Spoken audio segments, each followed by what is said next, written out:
On February 24, 2005, 38-year-old Rosemary Esser was on her way to see a movie in Cleveland, Ohio, when she was involved in a minor low-speed collision. What followed would change the course of her life in a tragic and unexpected way. When emergency responders arrived, they found her in a deeply distressed state, vomiting uncontrollably, something that struck them as highly unusual for such a minor accident. She was quickly taken to the hospital, where doctors pronounced her dead. However, what unfolded afterward would expose a strange and deeply unsettling truth, one that no one could have imagined for a kind-hearted 38-year-old housewife. That same morning, Rosie had started her day with her husband, Yazid Essa, and their 2 young children. Yazid happened to be off from work that day, which allowed him to spend time with the kids, giving Rosie space to focus on her own plans without distraction. She had arranged to meet her sister for a movie outing and some much-needed quality time. But as the day unfolded, unexpected tasks began to pile up and she found herself running behind schedule. In a rush, Rosie got ready, dashed out the door and set off for the cinema at 1:53 p.m. While driving, she made a quick call to a friend for a lighthearted conversation. What began as a routine phone call soon took a disturbing and unexpected turn, marking the beginning of a horrifying chain of events that no one could have foreseen. While driving her Volvo SUV along Wilson Mills Road toward the movie theater, Rosie was going significantly slower than usual. Typically, the trip from her house to the theater took just 10 minutes, but something was clearly wrong as she got closer. Her behavior behind the wheel became increasingly erratic. She started swerving unpredictably, and then her vehicle collided with another car. Despite the impact, she continued veering off course until her SUV gradually came to a stop. This behavior was completely uncharacteristic for Rosie. A passing medical professional noticed her vehicle awkwardly positioned on the road and immediately pulled over to help. As she approached the car, she found Rosie slumped in the driver's seat, violently vomiting on herself and the interior. Her eyes were wide open in distress, and she was visibly struggling to breathe. Recognizing the severity of the situation, the medical professional did her best to assist Rosie, but it was evident that immediate emergency care was needed. Concerned bystanders began to gather. Unsure of what had caused the incident or how they could help, the practitioner promptly called 911 to report the accident. Before long, police and paramedics arrived on the scene and quickly transported Rosie to Hillcrest Hospital. While paramedics focused on stabilizing her, police remained behind to investigate the unusual circumstances surrounding the crash. At the scene, officers examined Rosie's vehicle for any signs that might explain what had occurred. Strangely, the car showed little to no damage, especially unusual given how critical Rosie's condition was. She had been driving at a normal speed, yet her physical state didn't match the minor nature of the collision. At the hospital, doctors immediately recognized that she was unresponsive and having difficulty breathing. They quickly began life-saving procedures, inserting an intubation tube to assist with her breathing and administering multiple medications in an effort to regulate or increase her heart rate. Despite the medical team's efforts, Rosie's heart rate remained erratic, a fact that deeply puzzled the doctors, especially since there were no visible injuries or signs of trauma that could account for her critical state. As Rosie was rushed into the emergency room, her husband, Yazid, was notified. At the time, he was at home caring for their children. Upon receiving the call, he quickly arranged for someone to watch the kids and made his way to the hospital. When Yazid arrived, doctors asked if Rosie had any pre-existing medical conditions that might explain her sudden collapse. He told them she had always been in good health. Despite roughly 40 to 45 minutes of aggressive medical intervention, Rosie showed no improvement. An hour after being admitted, she was tragically pronounced dead. But what initially appeared to be a minor car accident would soon unravel into something far more complex and disturbing. Rosie's brother, Dominic, an attorney, was left to make a series of painful phone calls, including one to Rosie's closest friend, Eva McGregor. Rosie had met Eva when she was just 4 years old. Eva was 15 at the time and working as a babysitter in Rosie's home. The two had formed a strong bond that lasted into adulthood. When Eva received the devastating news of Rosie's sudden death, she was stunned and heartbroken. But after gathering her composure, she confided in Dominic with a troubling suspicion. She recalled their last conversation, which had taken place moments before the accident. Something about it didn't sit right, and her memory of the exchange only deepened the mystery surrounding Rosie's death on that morning of February 24, 2005. According to Eva, just before leaving the house, Yazid had urged Rosie to take some calcium pills, stressing the importance of bone health as she neared her late 30s. However, not long after taking the pills, Rosie began to feel unwell. Eva encouraged Dominic to dig deeper into this detail, believing it could help make sense of the inexplicable tragedy. In response, Dr. Balraj conducted a full autopsy and toxicology screening on Rosie the following day, February 25, 2005. Everyone hoped the results would bring clarity, but to their frustration and disappointment, the findings were inconclusive. Despite extensive testing, no cause of death was identified. A healthy, vibrant 38-year-old mother of two had died suddenly after a minor car accident, something that was almost impossible for her loved ones to grasp. Investigators sensed that a vital piece of the puzzle was still missing, but out of respect for the grieving family, they chose to give Yazid and his children some space to mourn. With no clear evidence pointing to foul play, there was little justification to press further at the time. Rosie wasn't just vibrant and full of life. She was also deeply dedicated and hardworking. After completing her education, she quickly launched her career and secured a stable position at Mount Sinai Hospital. It was during this period that she met Yazid Yassi, a young physician. Yazid was the son of Palestinian immigrants who had settled in Detroit, where his family ran a local grocery store. Rosie and Yazid met in 1995, and their relationship blossomed into love. They married on September 11, 1999. Their family soon grew with the arrival of their son, Armand, in 2000, followed by their daughter, Lena, in February 2002. The couple was even considering having a third child to complete their happy home. When detectives ran a background check as part of standard procedure, they found nothing suspicious to warrant further investigation. In their pursuit of answers, investigators decided to reopen the case and resume their inquiries. This renewed investigation would soon uncover unexpected revelations and shocking twists. They began by re-interviewing witnesses and hospital staff, hoping to catch something they may have overlooked during the initial round of questioning. It was during these follow-ups that something unusual stood out: Yazid's reaction to his wife's death. Instead of expressing visible grief or distress, Yazid appeared oddly detached, his demeanor raising red flags for investigators. His behavior didn't align with what one would typically expect from a grieving husband, which prompted deeper scrutiny. Their concern grew when they learned that shortly after Rosie's passing, Yazid had sent out a text message to friends and family. The message read, "I just wanted to let you know that Rosie died yesterday in a minor car accident. She will be missed." The tone was alarmingly casual, given the gravity of the situation. Even more unsettling, Yazid hadn't asked a single question about the circumstances surrounding his wife's sudden and unexplained death. Yazid seemed content to accept the car accident as the cause of Rosie's death without pressing for further details. But 2 weeks after her passing, investigators decided it was time to speak with him directly. They didn't yet suspect foul play. They simply wanted to hear Yazid's version of events from the day of the accident.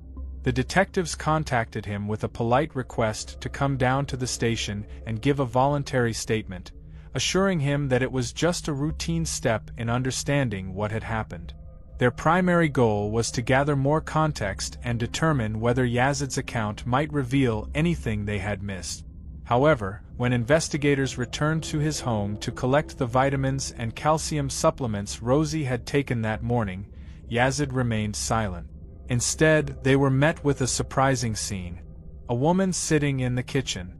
She introduced herself as Margarita Montanez, explaining that Yazid had hired her as a daytime nanny to care for the children while he was at work.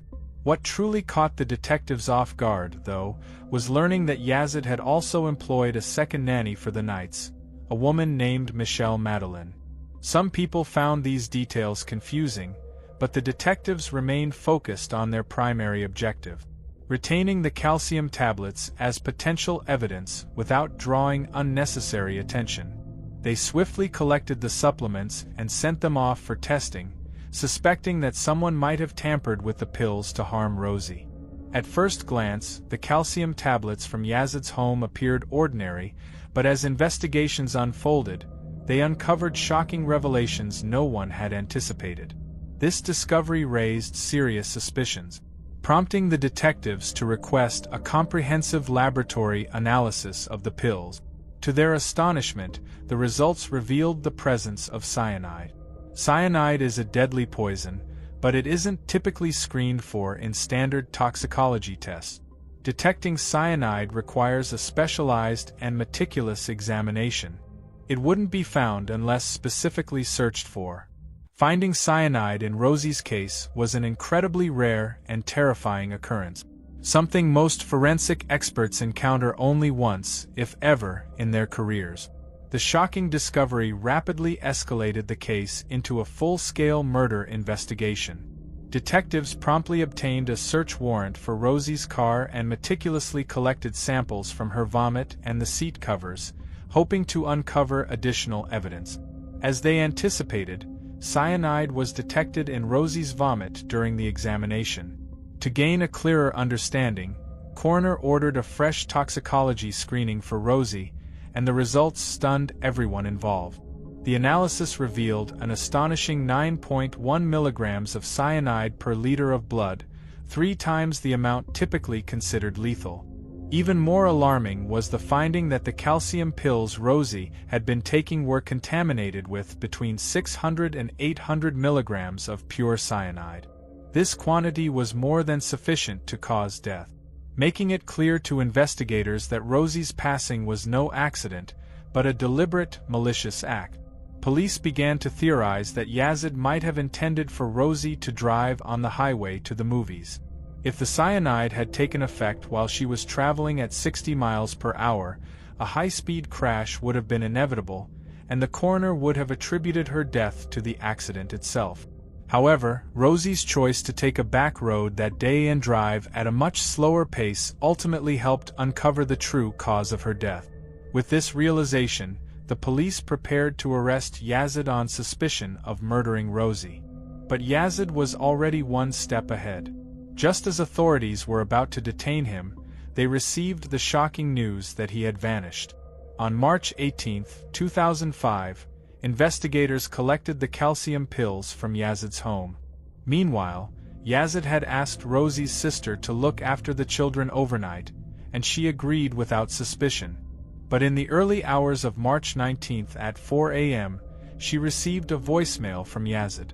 In a calm tone, he explained that his friend's brother had been involved in a serious car accident in North Carolina and might not survive.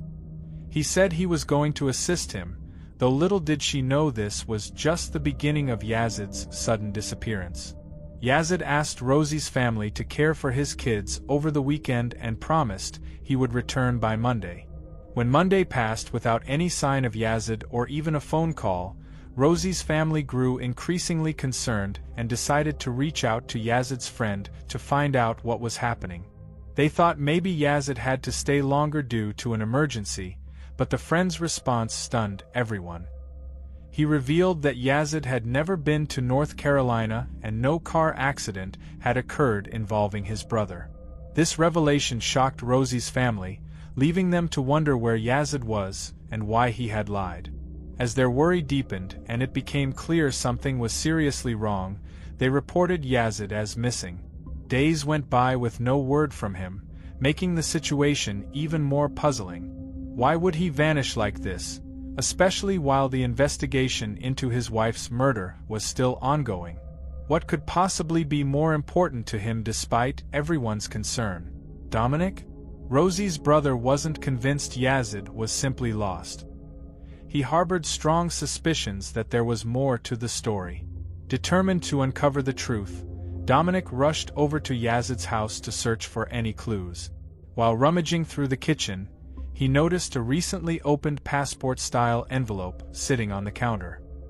His heart sank as he realized that Yazid hadn't just disappeared. He had deliberately fled. Dominic quickly informed the police about the passport and urged them to question Yazid's brother and business partner, Firas Esa, the only close family member Yazid trusted. The police acted swiftly and contacted Firas for more details. It didn't take long for Firas to reveal the full story. Yazid had actually asked his brother for help to leave the United States because he feared that his sexual affairs would be exposed. Strikingly, the two women Yazid was involved with were the very same women he had hired as his children's daytime and nighttime nannies. Yazid had also confided in Firas that he was unhappy in his marriage and wanted to leave Rosie.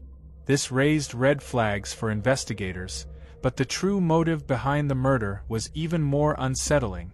Could Yazid have killed his wife simply to avoid paying divorce costs and to be with the nannies instead? To help Yazid escape the country, the virus enlisted the help of a cousin experienced in smuggling people across borders. A risky but fast way to get Yazid out of his dire situation. The police knew that bringing Yazid back was crucial to uncovering the full truth. On April 22, 2005, the county coroner officially declared that 38-year-old Rosalie Esa had died from acute cyanide poisoning. This led to a grand jury indicting Yazid on charges of aggravated murder. But there was a major obstacle. Yazid had already fled to Lebanon, a country without an extradition treaty with the United States. This made it extremely difficult to bring Yazid to justice because the legal systems between the two countries complicated the process of extraditing fugitive. Yazid had meticulously planned his escape. Upon arriving in Lebanon, a friend helped him establish important connections, obtain new identification documents, and find a secure place to live. Meanwhile, back in the U.S., investigators and the FBI took considerable time to piece everything together. By the time they realized Yazid had fled, 3 months had already passed.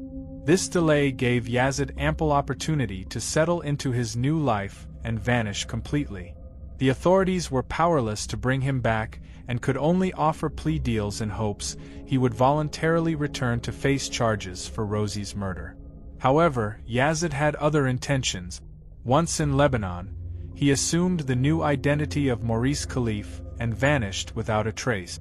Within just 3 months, Yazid began dating Neela Suki, a 38-year-old schoolteacher, and completely altered his appearance. He started wearing glasses and adopted a sharp, sophisticated style to avoid detection. Surprisingly, Yazid made no effort to hide his crime from those around him. He seemed to relish his new life, confident that he had successfully escaped justice. While the FBI and investigators in the U.S. were desperately urging him to return, Yazid thrived in Lebanon, enjoying his newfound freedom and the security of his carefully crafted new identity. After resuming dating, Yazid created a new email account, fugitive@hotmail.com, mailtofugitive@hotmail.com, and used it frequently. Meanwhile, back in Cleveland, the FBI and local police monitored his every move closely, waiting for the perfect opportunity to apprehend him if he ever left Lebanon. Fortunately, that opportunity arrived sooner than expected.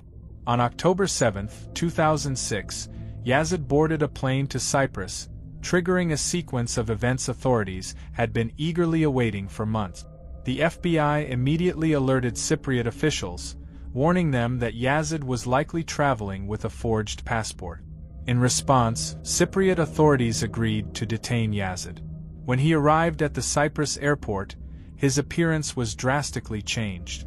Acting on an FBI tip, the Cyprus police requested his fingerprints to confirm his identity despite his fake passport.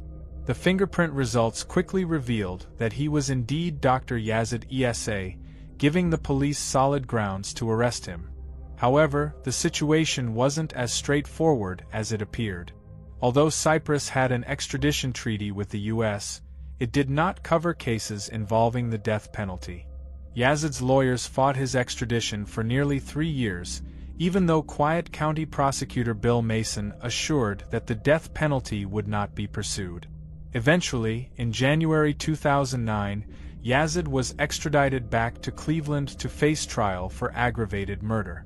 The next challenge was assembling a prosecution team that had only fragmented clues to work with: poison pills, a suspect who had fled the country, and an email address pointing to Yazid's guilt. Proving all of this in court proved to be a major challenge.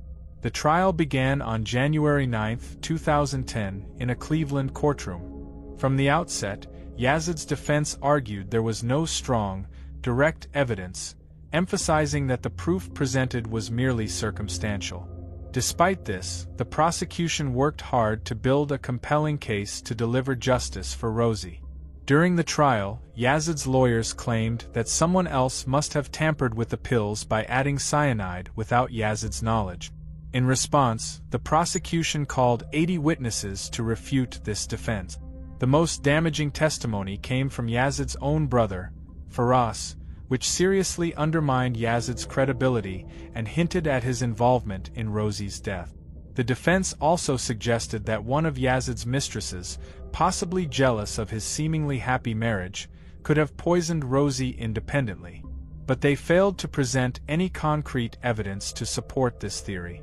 On the other side, the prosecution brought forward compelling evidence tying Yazid directly to Rosie's murder, even revealing that he had boasted about it while living in Lebanon. After days filled with powerful testimonies and intense debates, the jury reached their verdict on March 9, 2010. Yazid was found guilty of aggravated murder and sentenced to life in prison without the possibility of parole for 20 years. Rosie's parents felt a mix of joy and sorrow, embracing each other tightly, relieved that their daughter's killer had been brought to justice. Yet heartbroken that Rosie, who had been planning a third child, was now leaving behind 2 children to grow up without their mother. Before we wrap up, we want to extend our heartfelt condolences to Rosemary Esa and her family. What are your thoughts on this case? Do you believe Yazid killed Rosie just to be with his mistresses? Or do you think there's more to the story than what meets the eye?